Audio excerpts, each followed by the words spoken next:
when I first heard we were going to book you guys for the show, I was like, all right, whatever. And then I read the book and I was like, holy shit.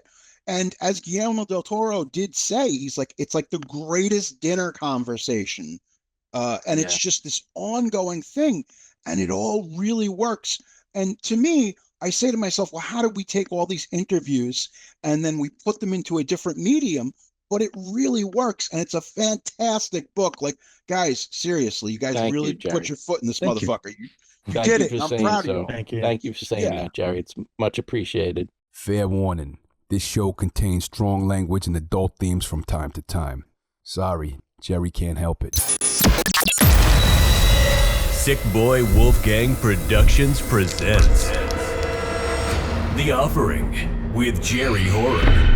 A deep dive into the history of film and its filmmakers. Mostly horror, always genre. Welcome to a very special presentation of The Offering. Today's episode is about four friends who developed a bond by interviewing some of the biggest names in the entire horror game. You've got everybody from Zelda Rubinstein to Rob Zombie, and we get some of the craziest behind-the-scenes stories of how these interviews came to be. Most importantly, we get to learn how these guys became so tight, how this friendship gave birth to something very special. Today's guests wrote a book called Icons of Fright, 100 Interviews with Legendary Horror Filmmakers. This book is a definite recommend. You're going to get all the behind-the-scenes stuff that you've never heard before. These interviews are incredible. And sadly, some of these people, like Bob Clark, aren't with us anymore. Speaking of which, this episode is dedicated to the memory of Catherine O'Hara. She was a legendary actress who had been in so many films, one of the funniest working comedians. We greatly miss her, and it's very sad, but we have to go on with the show. I wish that she was interviewed for this book because she herself is a horror legend, whether it's Beetlejuice or the most terrifying movie of all, Home Alone. So after the break, please join us.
Ladies and gentlemen, welcome to The Offering. This is a special presentation. Luckily for you today, listeners, I have the writers and co-collaborators, co-conspirators of Icons of Fright, 100 Interviews with Legendary Horror Filmmakers. I'm going to go from right to left. We've got Robert Galluzzo. Hello. Welcome to the show. We've got Jason Alvino. Welcome to the show. Good morning. Adam Barnick. Good morning. Thanks for having us. And Mike Cucinotta, last but not least, baby. Thanks for having us, Jerry. Listen, it is an honor. This book is gigantic. We've got everybody from Rob Zombie to Zelda Rubinstein. What a fantastic interview that was. I have many questions and suggestions. Now, but in all seriousness, let's go back to the beginning. This is such a huge book. I mean, like, You got Bob Clark. We got Don Shanks. That's for the real. Like if you know who Don Shanks is, yes, like you got your money's worth out of You're in the buying this club. book. Yeah, you're officially, unofficially. It's a very Fango coded. You'd be like, wow, Don Shanks is playing Michael Myers. Those are for those of you who are not in the know. Let's talk about the genesis of this book. Like, who decided, hey, let's turn all these interviews into a book?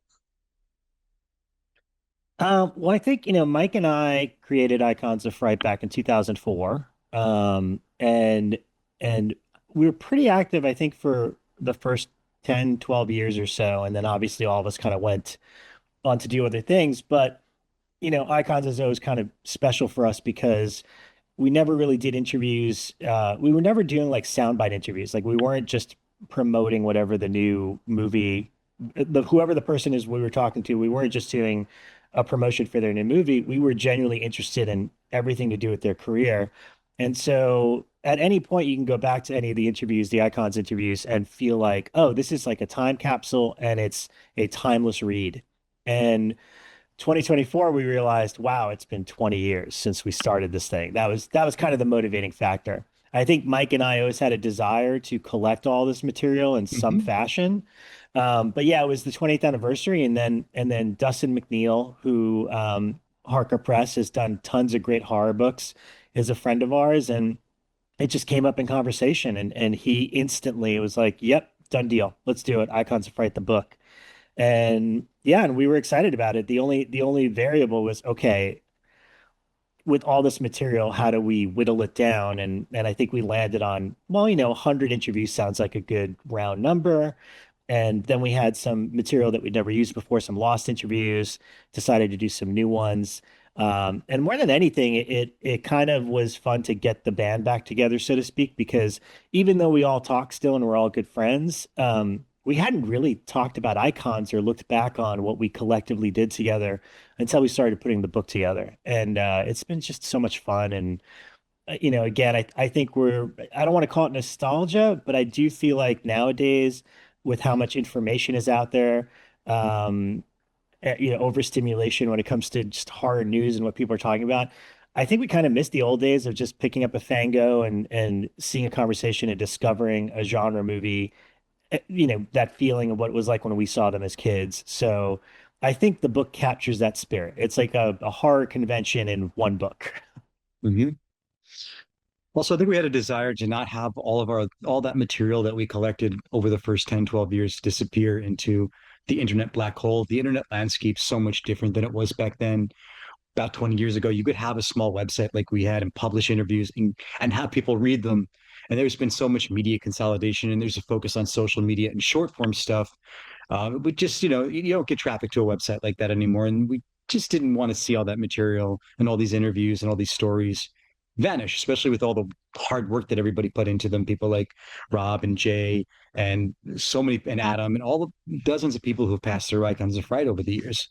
There's been quite a few. It's funny because looking back on it, none of it seemed like work. We were writing, we were always super stoked when somebody actually agreed to speak with us.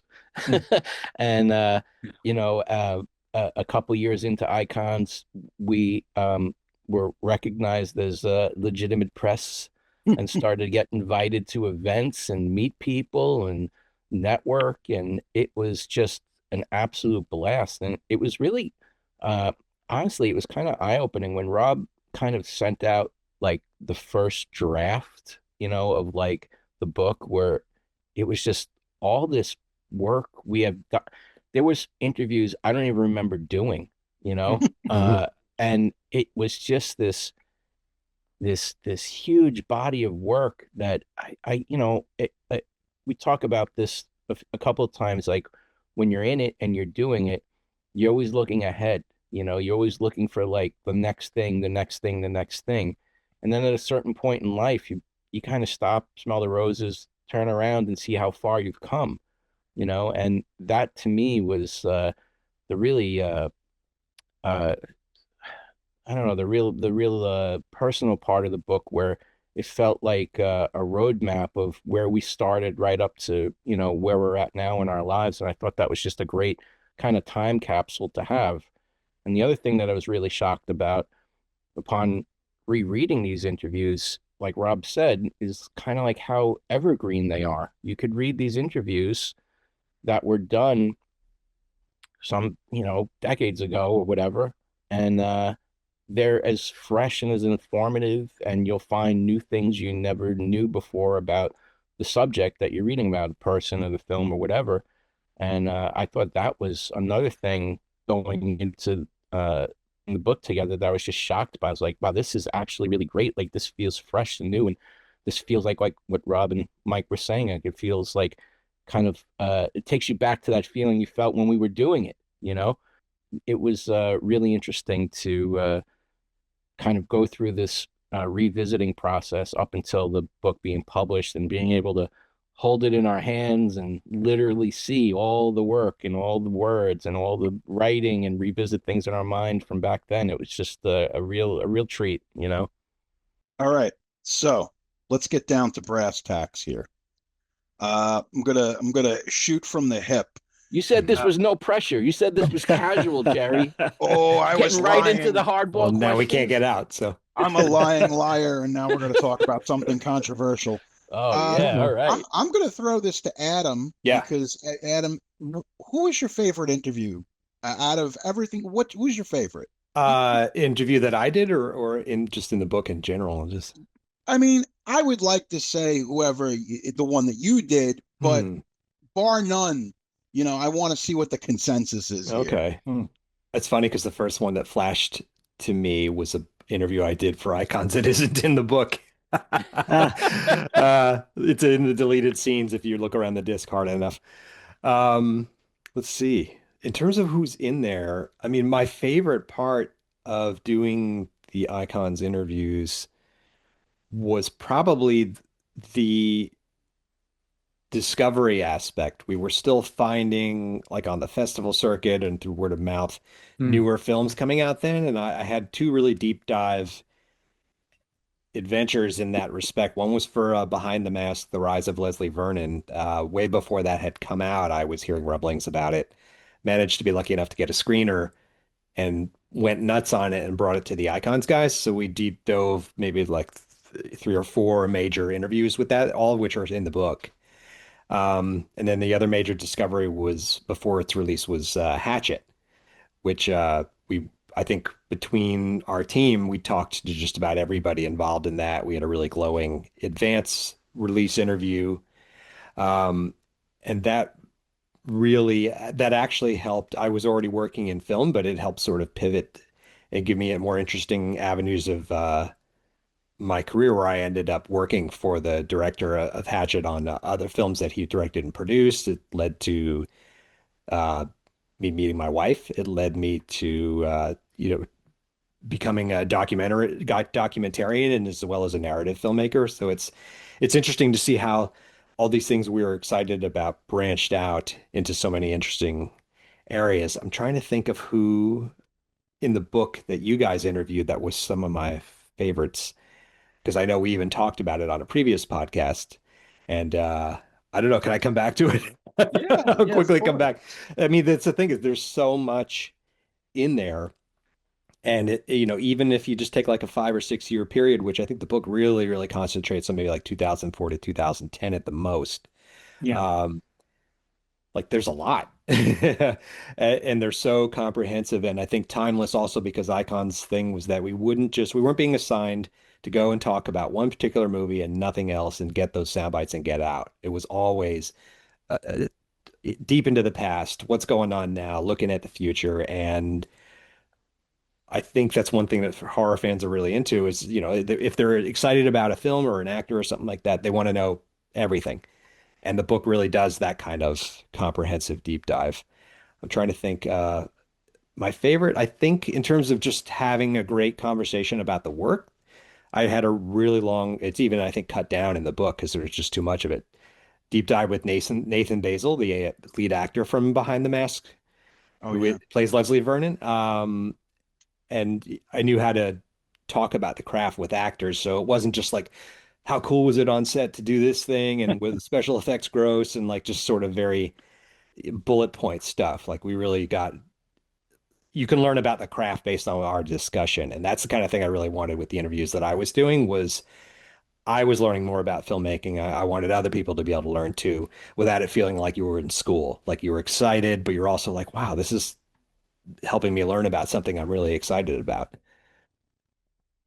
One thing that we always champion on the offering is to, our younger listeners or people who are having a midlife crisis and want to make a movie.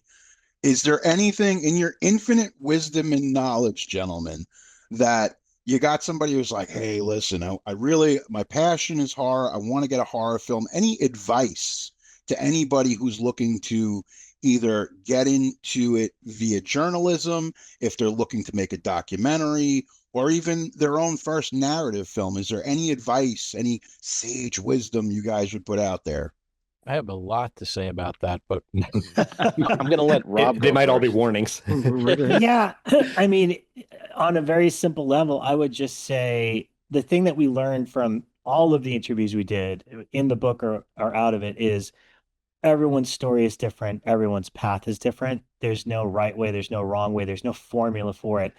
I think the only thing that you can count on is if you're sincere, genuine, and truly have the passion for it, nothing will stop you from fulfilling it. So if you want to do an interview, if you want to track somebody down to do an interview, you're going to do it. If you want to make a short film, you're going to pull all your resources together and figure out how to do it. It just depends on all the variables in your life, but it is possible. And that's the thing. It's like there's so many incredible, weird ways that almost everybody in this book got to where they are, that anything's possible. So that's what I learned from all the interviews. And I think all of us took lessons from that because, we all kind of followed paths, either Jay with effects, Mike with editing. It just kind of helped us realize anything's achievable as long as we are sincere and go towards it and do our best. Yeah, Jay. exactly. I mean, I would say exactly what Rob said. And Thanks. I would add to that, just do it. Just if you want to interview somebody, go figure out what you have to do, figure out how to get in touch with them, go talk to them at a convention. You have to put effort out to get results back. I think a lot of people think, well, I'm a huge horror fan. I know this stuff inside and out. I can go make a horror movie. It's a little bit more involved than just having, a taste for it. You got to be prepared. And I think something that all of us can kind of, speak upon is we really made the effort to just show up and do it. We went to all the conventions. We made an effort. We spoke to everybody, even people that were nasty to us. We spoke to them, we gave we listened. We kind of, when in the book, when you read some of those early interviews, I know Rob feels they're, some of them aren't as good as some of the later ones because we were green.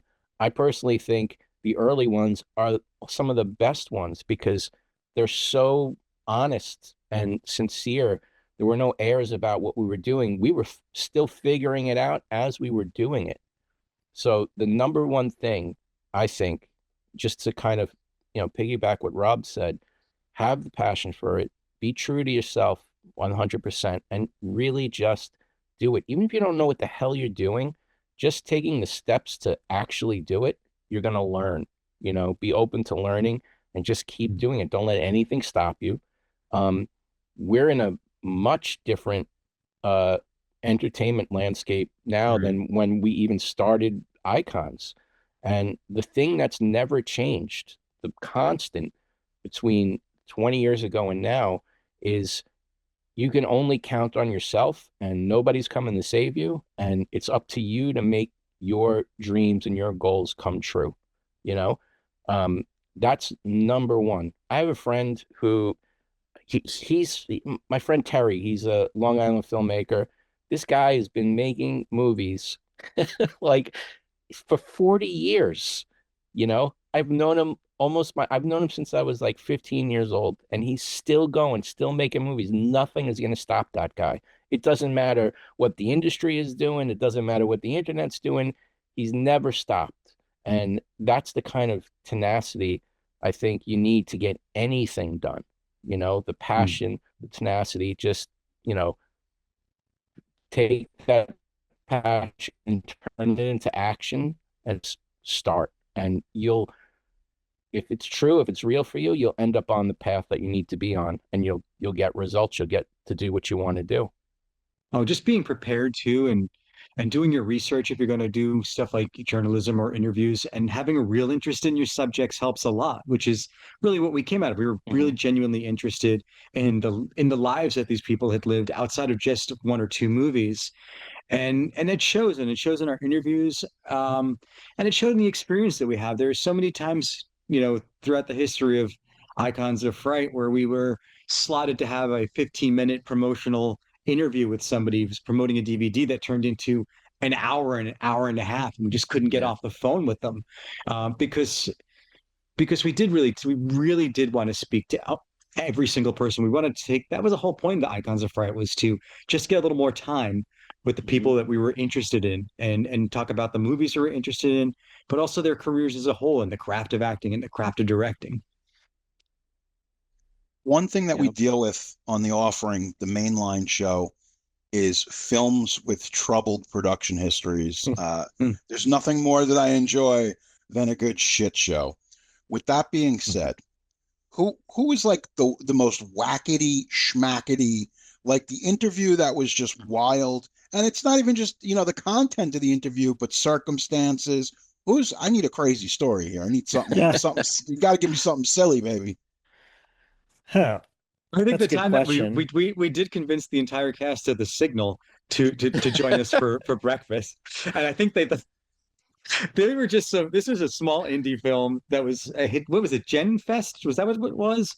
So we saw this movie at a press, not even a press screening. No, a test screening that we're not even supposed to be at, because you're not supposed to do that and write about movies. We didn't know that then. So we go to this test screening at a mall on Long Island, and we see this really intriguing small movie called The Signal. It's kind of lost to time, because there's also another movie called The Signal that's out there. Like something like a mind control zombie epic told in 3 parts. It's almost an anthology, and we loved it. And it just so happened to be that the cast and the directors were in New York at the time for a film festival. And so we just Mike found them all on MySpace. I found them all on MySpace. Found them all on MySpace. Found out exactly where they were. So we reached out to them, and we're like, "Hey, we really want to talk to you about your movie." And we all gathered everybody. This is the first time I think we went out to, like, right into the Manhattan to do an interview. We gathered everybody out. What was it? The French Roast? Is that the French Roast? The French Roast. Vanessa and Justin Wellborn. And I think that it's just kind of wacky that we've I think they just thought they were talking to some real journalists here, because we were just, we were there for like 2 hours. Really trying to us down. They must be the real deal. We must be the real deal. That's another thing. We used to do that all the time. I think even in the beginning and continuing, it's just, we never saw ourselves as journalists. We just kind of wanted to talk to people. So we sort of And by the way, the timetable was insane. Like, I think Mike and I saw the test screening, I want to say on a Wednesday. And then that Thursday, he found them on MySpace. And then Saturday, we're sitting with them in Manhattan. Sitting with the Manhattan. Oh, these guys, went out of their way to track us down. And it's like, yeah, we don't know what we're doing, but we. Was anybody a real wacky? Who was really wacky where we talked to them, though? It's got to be at least one or two. Yeah, I'm trying to. Betsy Palmer was one of our first, and she definitely thought she was on a radio show when she was on the phone with us. God bless her. And she gave us a great interview. Yeah, great interview. Very candid. I don't want to say it's wacky, but Mike and I have repeatedly gone back to our Jeff Burr interview, and Jeff's no longer with us, and I love him to death. He was, I waited in line I waited outside of a movie theater as a kid to get into Leatherface, Texas Chainsaw Massacre 3, and I loved all of the movies he did, but all of his movies had problems. And I think what stands out about that interview, and I read back on it and it's very comical, is that he told us exactly what went wrong, and his Shade was why thrown. a lot of shade was thrown, so much so that I said to him, and I love that it's in the book, I was like, are you sure you should be saying this? He's like, it's America, man, I can say whatever I want. and I just, those to me were like the people that were totally willing and open and honest about, because I think that that humanizes people. People think like, well, I can't direct, I can't do these things, but then you see like, oh, it's like a job, and there's 5 people that are making that job difficult. It's like I could relate to that. But I love the Jeff interview. It's still to this day one of my absolute favorites. I got to say, for me, it's definitely, and this ticks a few boxes. It's definitely the Madman Mars interview. Oh, come on, yeah. So there's so Long many Island, baby. reasons. There's so many reasons, just the way it all came together was bananas. Also, it was very personal because I had this, like, when I was a kid, and I would see the trailers for that movie, it scared the shit out of me. And he was like a boogeyman. And for years later, to meet your boogeyman and then become such, like, he's such a dear friend now. You know what I mean? Yeah. I go to his house on Halloween every year.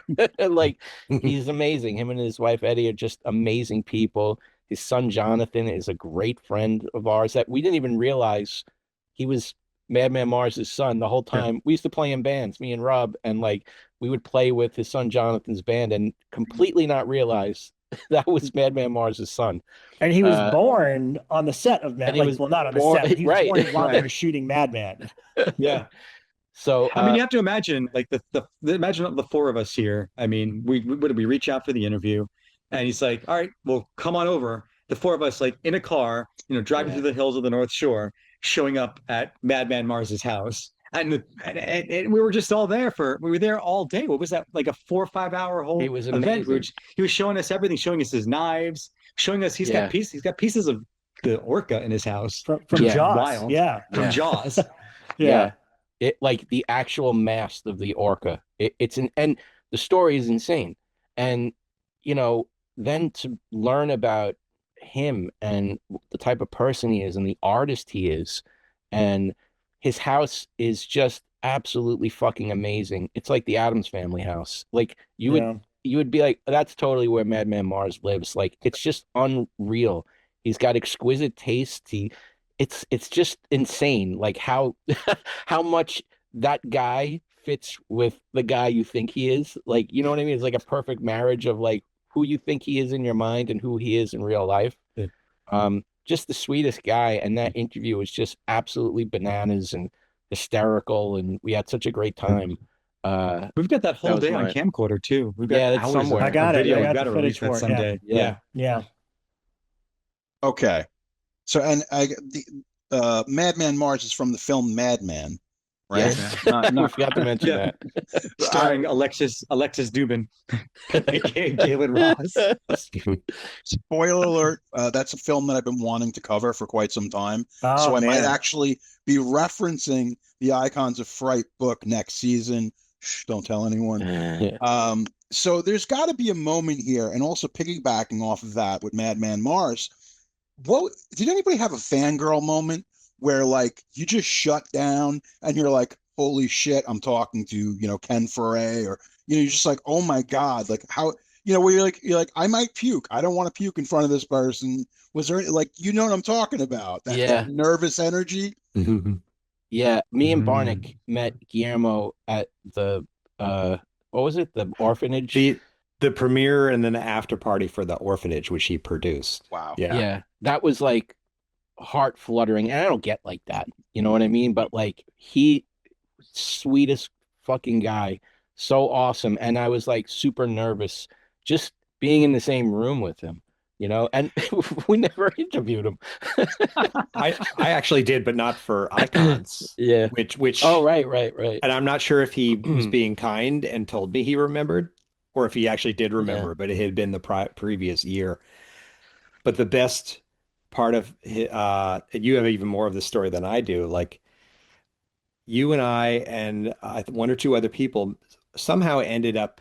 This is in the after party. Upstairs is like lavish, and they'll tell you this story about this room of cakes, and it's press, line up, get your picture taken 600 times. And somehow you and I ended up hanging out down near the coat room with two other people and Guillermo, for the better part of an hour, just talking about DVDs.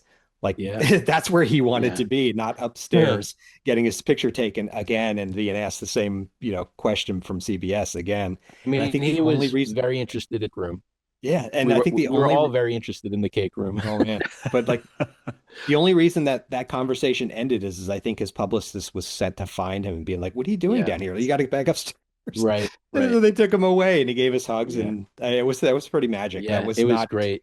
We didn't know he was going to be there, let alone get to spend an hour just bullshitting about discs, and extras. Yeah. Another dream made reality by Tony Timpone. The legendary Tony Timpone set that up. Oh man! Now, for anyone who doesn't know, he was the editor of Fangoria back in the day, and I thought he was the coolest guy. We used to go to like the Weekend of Horrors. Oh yeah. I'm dating myself with some of this stuff for our younger listeners. We were probably at the same multiple Weekend of Horrors. Absolutely. Yeah, but we grew up at the cons. Oh yeah, Tony Timpone though is like, to me, when I was a little kid, I'm like, he's the most famous person I know. Yeah, it was him and Tom Savini. Those were like the heroes, the Italian heroes of horror. Oh, absolutely. In New York. Absolutely. And it's funny because we all have this point of reference. We're probably around the same age. I mean, I'm younger than everyone because I just got out of high school. No, but in all seriousness, the reality of it is that you think to yourself, oh my God, you guys have had this shared history. Hopefully it's, a shared friendship and all these experiences. I mean, this is incredible. And that's what makes this book so special. Look, when I first heard we were going to book you guys for the show, I was like, all right, whatever. And then I read the book and I was like, holy shit.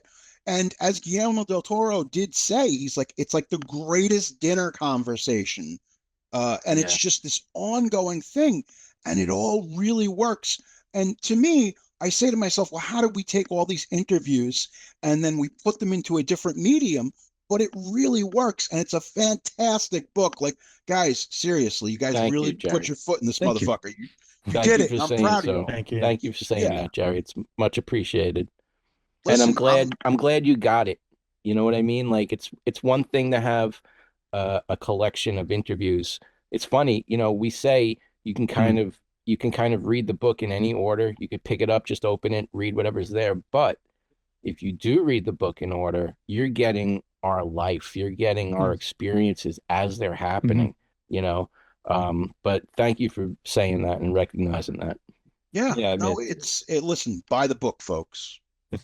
It doesn't come off as a collection of academia. It just feels like we just like the enthusiasm is in its DNA and it's welded into the book, like in every page. There's no day in the work we did in that book where we're bored or we're jaded or forced to talk to someone because of an editor's mandate, know. Right. Even I think there was just a few times where we were invited to press screenings, which we might not even. No, I think we would have been excited to go, but we're like, wow, they're asking us. So we just turned on that excitement, Listen, it's not, and it is. It is a staggering work. It really is when it's all collected, and it's just, I mean, it's a snapshot of your lives, and that, ultimately what happens is the reason that horror is kind of this eternal wellspring is because the fans create it. We create the fandom. It's not necessarily out there in the media. And as we said, in today's landscape, it's generally created by whatever the algorithm is pushing. So the algorithm is pushing like primate. So you're like, and it becomes every media junket or every media outlet. And I will say this, a little bit of commentary. Sorry, folks. Okay. I'm very disappointed with some of the bigger websites that are out there because they've basically just become an advertisement. They're just a marketing firm for studios at this point, and there's no real editorial or journalistic spin to it. It's just, hey, here's Primate, here's some hot young actress, and this is what she's doing. And I think that when we go back to those Fangoria days, we would read an old issue and you pick it up and you say, oh shit, Don Shanks, like, and you're reading about Halloween 5, even though it's 1994, but to you, it's new media. This is like, oh wow, this is insight. I really have to ask you guys, what was the hardest part of putting this book together? Deciding what to put in it, really. I think it took 1.5 years. Some things came in, some things went in, some things went out. We had some difficult choices to make on, we have way more than 100 interviews available. That we could probably do another volume. That was it. Sort of, Dustin came in pretty early on and said, it's like, we're going to have to kill our darlings a little bit. And some of it was heartbreaking, but that was really the hardest part. This is what made the cut and why, there's stuff in there. I definitely wish it was in there. We all know that. We all have one or two that didn't make it. And then after that, it was Rob will tell you, reassembling these interviews from where we had them. They were on a website that's 20 years old. Did we keep everything in Word documents back then? No, we published it on the website, and that was it. So we had to use Rob had to use the Wayback Machine to dig through like a 20-year-old. Thank God that exists. Archive to pull these things out and re-edit them and reformat them. We weren't exactly. Again, we weren't a big media outlet with editors, so there was a lot of corrections, grammar, a lot of proofreading, spelling, lots of proofreading. Lots of that. Going finding all the images from back then. I mean, these were on. If we had, we were using point and shoot cameras. Again, it's an unprofessional, just a bunch of guys doing this for fun. So, where was all this media? Where are all these pictures and these conventions? There's a whole section of the book that's all of our, like, a lot of our convention pictures, and we had to talk about whether or not we really wanted to include that. We decided we wanted to include that because this stuff was really difficult to find and it was hard to dig back up. So I'm glad it all exists. And that's part of the impetus of why we wanted to put the book together, is a lot of this stuff is just disappearing. What if there wasn't a Wayback Machine? We would have none of this stuff. Most of this stuff would just be gone.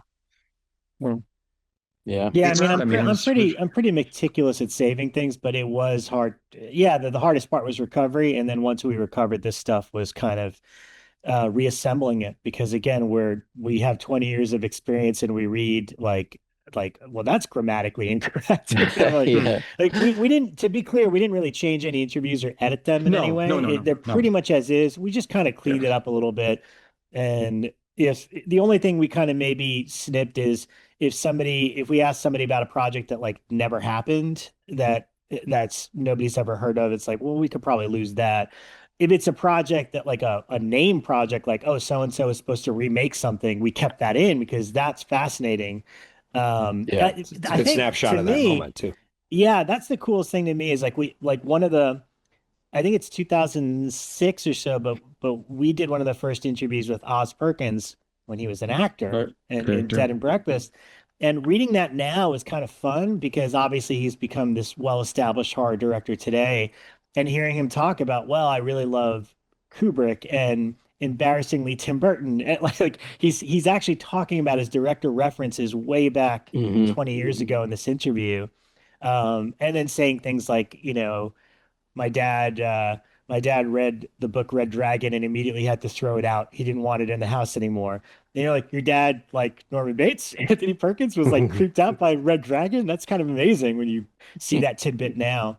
So I do love, I love the what I love about it is reading somebody, and it is a snapshot, but then contextualizing where they are now in their career and what they're doing and being like, oh, that's so interesting. You could literally see the little seeds of the director he's going to become one day. That was cool to me. That was a pleasant surprise. I think, to me, the most important thing right now in all media, whether it's streaming, podcasts, is content curation and about being a tastemaker. And we talk about, if you want to discover new podcasts, you want to discover new films, content curation becomes the most important important pork. Porky's Bob Clark. He's in the book, folks. What a save. I don't fuck around. So the reality of the situation, what comes down to is there's things like Shudder. I think Shudder has done a fantastic job, and you see like guys like Zimmerman, you see what he's doing now and all this stuff. But you now the shoe is on the other foot, gentlemen, because at this point you've become stewards of this whole media empire that you created. And now you're the guys who, oh shit, it's on us now. We have to preserve this work. We have to save this work. Who do you think was one of the most important interviews to you guys? Like one that was just like, this is the one. This is going to hit for us. That's interesting. Well, I'm gonna cite one of the most important ones in the early days is definitely Jay's conversation with Bob Clark, because in that moment in time, I don't think Bob, he never said anything to us, but I don't feel like he was appreciated in that moment in time. I mean, here's a guy that literally redefined every genre. He made the definitive comedy. He made the definitive slasher. Like he did a film in every genre and didn't really have a lot of credit or get a lot of credit. And here's Jay, who just said that, like, oh, I want to talk to this guy because he's made a bunch of my favorite movies. It wasn't until after Jay spoke to him that then Fangoria, Tony Timpone, asked him to come to the Weekend of Horrors. And then he got interested in remaking Children Shouldn't Play with Dead Things. And like, I look back on that as like, wow, we actually made a difference for a filmmaker that inspired us. And unfortunately, he passed away way too early. He was killed by a drunk driver right after all that stuff happened. But there's a weird sense of responsibility. I feel the same way about the Jeff Burr interview because Jeff's not with us anymore. Yeah. And it's like, I look at that and I'm like, this is Jeff's definitive interview. This is the one time he talked about every single one of his movies. So to me, the weight of some of those things, the people that are no longer with us, I mean, I'll hold up Mike's interview with Ben Chapman, the original creature from the Black Lagoon, against anything out there from any of the Universal monsters, because I didn't know any of the stuff about Ben Chapman, his early career and how he got that gig, and what it meant to him. So to me, it's that. It's like, to me, I feel like it's our responsibility and duty to remember the ones that aren't here anymore.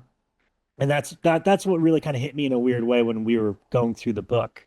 On a more modern level, it's like, I think Rob Zombie was a big deal for us because anytime you post an article about him or anything, good or bad, it's going to trigger lots of responses, especially when he was making those Halloween movies. And what's fun about both Mike and I got to speak to him, Mike on Halloween 1, I on Halloween 2. And what's fun about both of those interviews, it's like a week before they came out. So it's not quite the shitstorm of the fans with all their opinions. And it's kind of at the end of a long process. And it's just really, and I think for both of us, he didn't have to. He gave us like an hour each. He's a legit, whether you like his movies or not, I don't like all of them, but as a person, I think he's so fascinating and such an interesting creator. So for Mike and I to get that opportunity to talk to him at like just that right moment before each Halloween movie came out, I look back on those interviews and I'm like, man, that's super cool. Like where his frame of mind was when those movies were coming out. That's another thing that I think is really interesting to look back on versus, like Jerry was saying, like the way, we know a lot of these horror sites now are corporately owned and it's just a media scrum for them. It's not really getting to know people or whatever, but it's fascinating to look back at all the interviews, right? We jokingly mentioned Don Shanks, like, who the hell's Don Shanks? It's like that one guy from Nightmare 3. And at first glance in today's landscape of horror journalism, why would you talk to those people? And the thing we discovered, and again, going back to Mike's Ben Chapman interview, is everybody we talked to, even the people you wouldn't think would make good interviews at all, were so interesting people. They're interesting people doing interesting things. And their insights and the stories they tell about that one character they played in that one movie eclipse the one character they played in that one movie. You know, that's something I feel we don't have a lot of at all today. You're speaking to the star of the movie. You're not speaking to the third supporting actor who had a really cool line or something. It's like it's just the machine now. But that's something that I think is a big difference as far as curating and preserving horror film history or just film history or whatever, is like everybody on all these film sets. And I think all of us have had enough experience in film to know there are no boring people on a film set. You know what I mean? Like, they wouldn't be there if they were. Yeah. They'd be accountants or doing something else. They're all extremely interesting. And when you get to know them and you get to speak to people, it paints like a broader canvas than what we're used to. Like, go see Primate, and here's an interview with the girl in the movie that's just about the movie. I want to know more. I want to know more. I want to know more. And we don't have that. And it's a That's what we wanted 60-second to do, read yeah. versus an hour-long transcript, Right. Yeah. Right.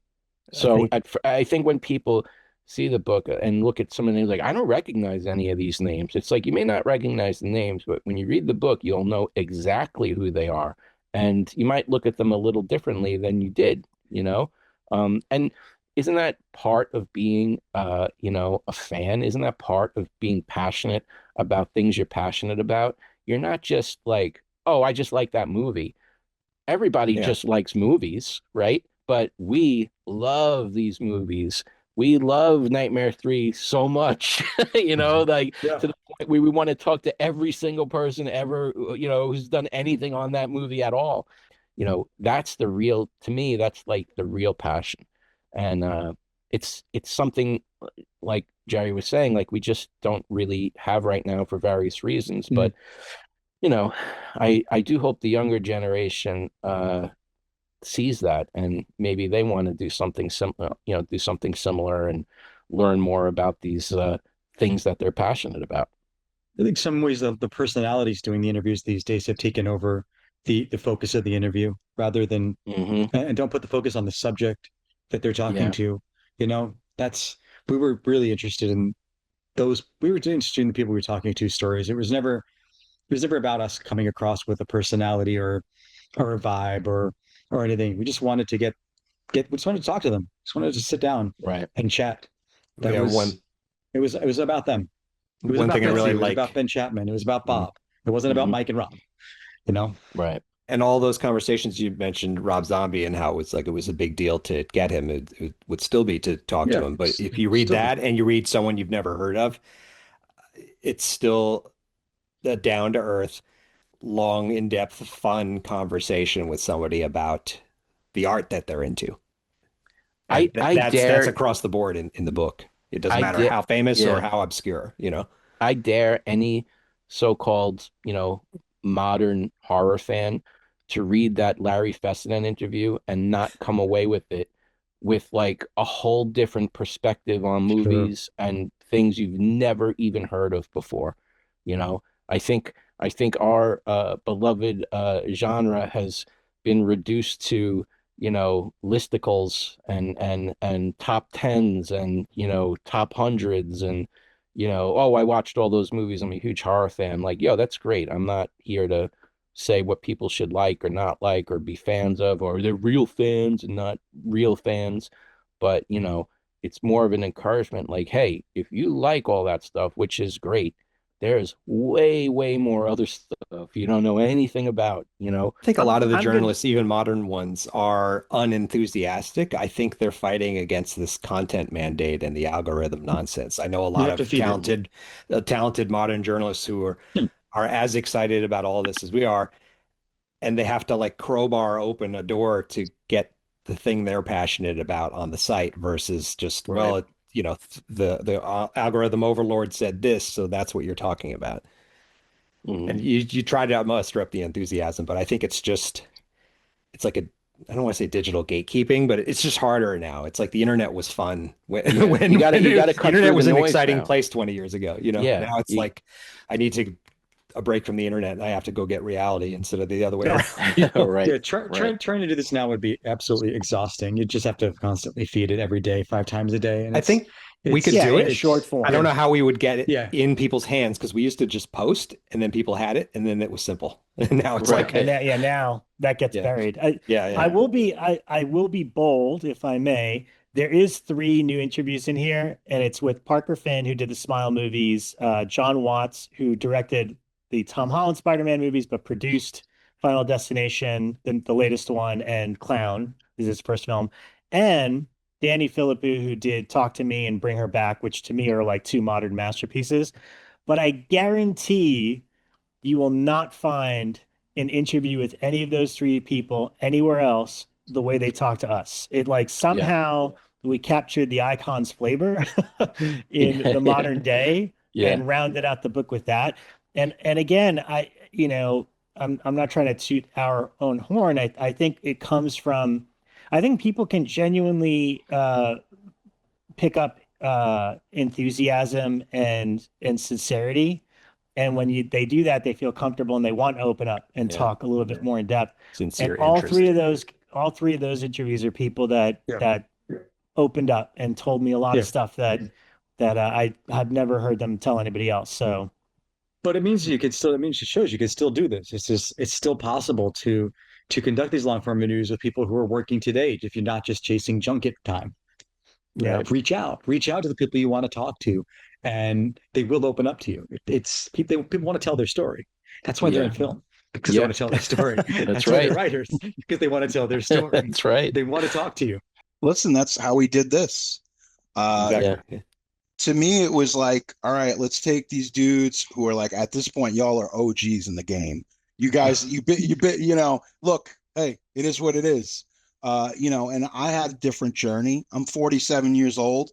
We just started doing this a couple of years ago, but it's always been my passion. And even like one of the first guests we had was like, big guest was like Larry Fessenden. Sick plug on that one. Yeah, And- Father. The governor. Great. Larry comes in and he's just like, yo, here's $1 million worth of game. He's like, this is how you're going to sell your movie. This is how it works. Yeah. And now it's crazy because you guys are those guys. Like, you have to understand the shoe is on the other foot now, because here I am 20 plus years later, and I'm interviewing you guys. So you see, it's the snake biting the tail. It never ends because it's passion. It's, some of us are not going to win a World Series, but we all want to play the game. You see what I'm saying? yeah. You at least want your turn at bat, and more than likely you might hit a home run once or twice in your career. Yeah, no, our goal wasn't to take over. We were just excited to play, Yeah, totally. And that's Baseball analogies from 4 guys who do not watch or play baseball.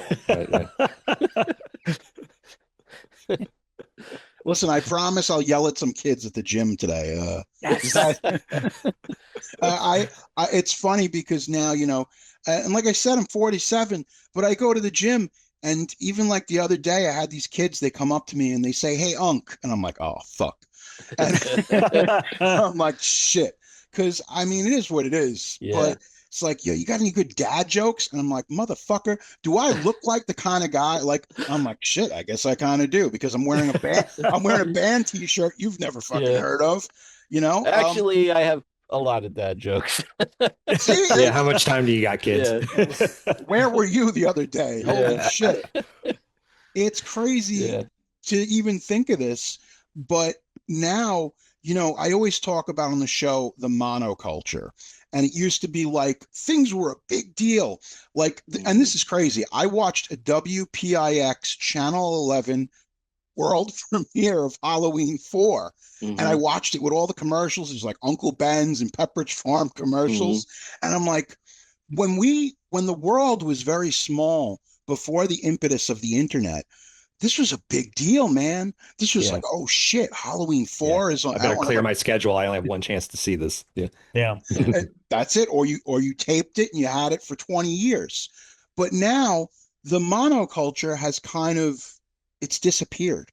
Every once in a while we get something like Oppenheimer and Barbie where it's like everybody's talking about it, and it's a special moment. It's not a 3-channel world. It's not anymore, So now with that being said, what is the future for you guys? What does this look like? Because first off, I want a sequel to this book. I want the shit you didn't put in, because I'm crazy and I'm a completist. But what's everybody doing now? Give us an update. Let's see. We're all doing lots of things, but I don't know if journalism really touches on it. But I mean, I have done and still occasionally continue to do interviews for documentaries, special features, but it's not a big focus anymore. I've spent the past several years working as an editor. I've just finished, I'm about to mix the first short narrative horror film I've done in over a decade. And I've got several more short films lined up. I just kind of repivoting after spending a ton of time in post, but I am lucky right now to be working full time in film when it's getting to the point where the film industry is kind of hanging on by a thread and trying to figure out what it's going to be in this world. But it ain't fucking Markiplier, I'll tell you that. Oh no. I'm excited.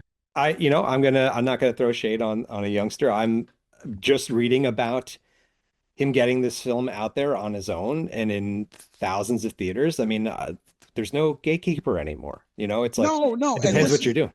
That what he did, the priest sales, it's almost like it's like a new school way of four-walling a theater. Yeah. And to me, that's crazy. He's got a fan base. God bless him. No shade. I think it's dope what he's doing. Hey, listen, that's the way the sauce is made. I haven't seen it. I'm excited that proves to me there's more opportunities as opposed to you thinking there's only one way to do this and it's kind of dying, so maybe I shouldn't have a shot. It's like, yeah. I mean, I actually kind of moved into animation. I was screenwriting for a while. I co-wrote a film called Itsy Bitsy. That's you can watch that anywhere. So I think it's on, it's pretty much everywhere now at this point. Chat Factory put it out. That was an amazing experience. I got to premiere the film in my hometown theater that I would go see movies like Madman. Madman, I showed up to the premiere, which was great. This was a few years ago. I wrote some spec scripts. I tried to get stuff out of there. I had some meetings and stuff, but it was, you get burnt out by the constant, I don't know what it is, just the industry. It's not, Rob and I talk about this all the time. The industry that we grew up in, the industry that we kind of learned the ropes in, doesn't exist anymore. It's a whole new way. So like we had all this training to get ready to go into the industry. And as soon as we were ready to go into the industry, it completely changed and we had to do a hard pivot. And, we were trying to do old ways in a new system and it wasn't working for me, at least. So I teamed up with an old friend of mine and we created this animated series that we pitched to every streamer and studio you can imagine multiple times. We've been working on this thing 4 years now, and we decided just maybe 8 months ago, fuck this, we're doing this whole thing ourselves. Doing everything ourselves. It's like exploded in a way we all kind of knew it was going to explode in that way. It just kind of took off in a way we weren't expecting, and learning how to do all this stuff, learning how to navigate social media and learning how to, produce a show ourselves, everything. So yeah, and it has horror elements in it, but it was just such a hard kind of pivot away from actual film. But then again, it was like everything we learned in independent film, everything we learned from these independent filmmakers we would interview, we applied to our show. You can check the show out. It's called Beefy Frank, beefyfrank.tv. I guarantee you, if you're of a certain age, you're going to love this thing. Or a certain Long Island. Or Long Island. You're going to love it. I It's very encourage Long Island centric. Everybody check it out. Follow us on Instagram. And that's really been my focus for the past 4 or 5 years now. And, you know, knock wood, it looks like it's finally reaching a momentum where it's going to pay off, and we can kind of do our own thing without having to worry about, you know, navigating gatekeeping. Exactly, like navigating this industry anymore. This is another great example, I think, of what Markiplier is doing. I mean, it's a different generation, but you're both like, well, fuck it. I'm not going to do the traditional route. I'm going to do my own thing and my own niche thing. Yeah. And that's how you stand out. I literally like made the declaration to the universe 8 months ago or so. I am done with this industry. Like I'm completely done with it. You know, like I'm not. You mean the mechanics, not the art or the creation? Oh, yeah, the industry, the business of right. business of you know, film or whatever. It's like I'm done with their way of doing it. Like whatever, you know. And look, the book is a great testament to that too. It's a non-traditional book that was released in a non-traditional way on a non-traditional platform from a non-traditional publisher. And, you know, it reached enough people that we're here talking about it. So, you know, it's, you know, a million times more work than it would be if this was done 20 years ago, but it's not 20 years ago. It's now. And, you know, we're the same people, but the world is different kind of thing. So you got to adapt and pivot, you know? But yeah, that's what I've been working on. And, you know, the whole, I was in special effects for a while. It really, everything stemmed from Icons. Like my whole like career proper stemmed from Icons, which is pretty amazing, honestly. I think for all of us in some way that was the case. Who's next? Well, for me, the last several years I've been working in theatrical exhibition, so film booking, which has been fascinating to see that side of the business. But for me, top priority is Icons of Fright, the book, and all the other materials on my website. I've been slowly but surely finding articles, columns, other interviews, and things like that, and it's all restored on my website, robertbgalluzzo.com. along with all the podcasts and all the other work that I've done over the years. Yeah, I mean, for me, this feels kind of like our yearbook. It's like a culmination of what all four of us did in these early days. And as Jay said, it kind of made us or brought us to where we are today. And yeah, that's, and we did do a podcast version of it. There's 5 episodes where we do a little bit more of a deep dive into going chronologically into contextualizing what you'll read in the book. But yeah, I mean, I think our desire is to maybe keep doing conversations like that. So stay tuned. There might be more Icons of Fright on the podcast front. Yeah. And I always just kind of do my own thing. Icons led me to go back to film school, which I went back to. I ended up working as a video editor, short form video editor for quite a few years. I worked in everything from Shudder to Warner Archive. If I have an interest in something, I tend to land in it. So we'll see. Nothing crazy. Well, dig this, folks. The book is Icons of Fright, 100 interviews with legendary horror filmmakers. It is a 10 out of 10. It is a definite recommend. Wow. I'm not just saying that. Hey. I've still got quite a few interviews to go. I mean, we got everybody from PJ Souls, the aforementioned Bob Clark, Jeffrey Combs, Joe Lynch, Mike Mendez, Bill Johnson. Listen, this book is fully loaded. You got Dick DeRock. Come on, Dick DeRock. Swamp Thing. Come on, man. Oh, this book is for everybody, baby. I really do wholeheartedly recommend it. And most importantly, thank you for your contributions to the game. That's it. You guys, your legacy is cemented, and that's a pretty cool thing. You did it. Hey, congratulations! It's the congratulations Jerry. screen on the Thanks, Jerry. Well, thank you for keeping it going. Yeah. That's what we man. It need. is the snake eating the tail, proverbially. Proverbially, I don't even think that's a real word. Hey, oh shit, Keith Gordon. Yeah. Oh, those are great. interview. That's those are that's great. early stuff. Yeah. That's early stuff too. Yeah. It's Tuesday night from Elm Street 4. There's so many good interviews in this book. I hate to say it, but I did the buffet approach to the book. I was like, it's like Tim Woodruff Jr. Fuck it, I'm going to that chapter. I was just going to ask if you were doing it in order or fun interview. I'm doing buffet style. I'm sorry, guys. I'm a 5-year-old. Yeah. It's made that way. Yeah. It's like eventually I'll get to AJ Bowen. I'm like, well, guess I got to read the AJ. And that's no shade on AJ. Guys, Robert, Mike, Jason, Adam. Again, the book is Icons of Fright, 100 interviews with horror filmmakers. Thank you so much for coming to the offering. We appreciate you. We appreciate what you guys brought to the game and what you're still bringing to the world. And that is a testament to this book, the website, the whole enchilada, baby. Thank you.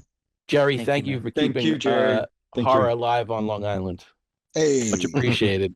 That's what look, it really is all love. I do this because I want to do it. And I speak to the people that I want to speak to because you know what? Everything, fuck the algorithm, right? Fuck the algorithm. Yeah. Amen. Fuck it. Don't tell the algorithm we said that. It'll be interesting to see what your Facebook ads are now after saying that.